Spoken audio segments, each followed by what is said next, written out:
Hello, bachcho, let's read the question. Question says if matrix A is 2 cross 2 matrix such that determinant of A equal to 0 and determinant of A equal to 5, then write, है ना, हमें क्या find करना है यहाँ पे, right the value of determinant of 4 into A. Solve करते हैं बच्चों क्वेश्चन को. क्लियर है? तो यहाँ से देखिए हम यूज़ करते हैं इसमें सबसे पहले की कॉन्सेप्ट.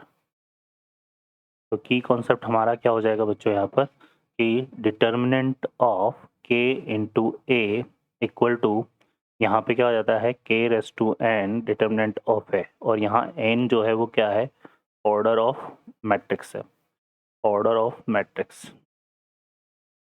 ठीक है, तो यहाँ पर n किसको रिप्रेजेंट करता है, ऑर्डर ऑफ मैट्रिक्स को. ठीक है, तो यहाँ पर अगर a क्या है, एक n क्रॉस n का मैट्रिक्स है, तो है ना, या हम इसमें हम ये भी ले सकते हैं if A is n cross n matrix.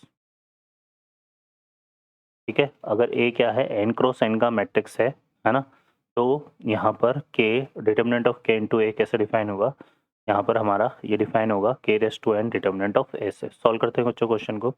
इस क्वेश्चन में देखिए हमें यहाँ पे बोला हुआ है कि A क्या है, 2 क्रॉस 2 का मैट्रिक्स है और 4 इंटू डिटर्मिनेंट ऑफ a पूछा है इसने, तो 4 इंटू ए का डिटर्मिनेंट पूछा है.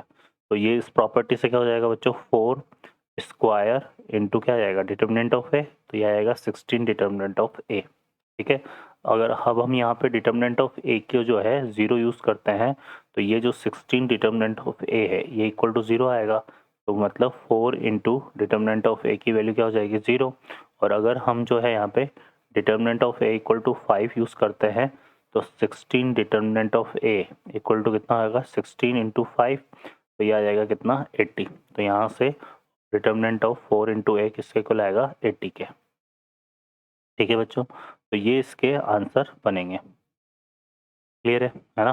तो यहाँ पे ये दोनों हमारे आंसर होंगे. अगर 4 डिटर्मिनेंट इक्वल टू 80 कब होगा, जब डिटर्मिनेंट ऑफ ए 5 हो और determinant of A equal to 0 हो, तो 16 determinant of A equal to क्या हो जाएगा, 0.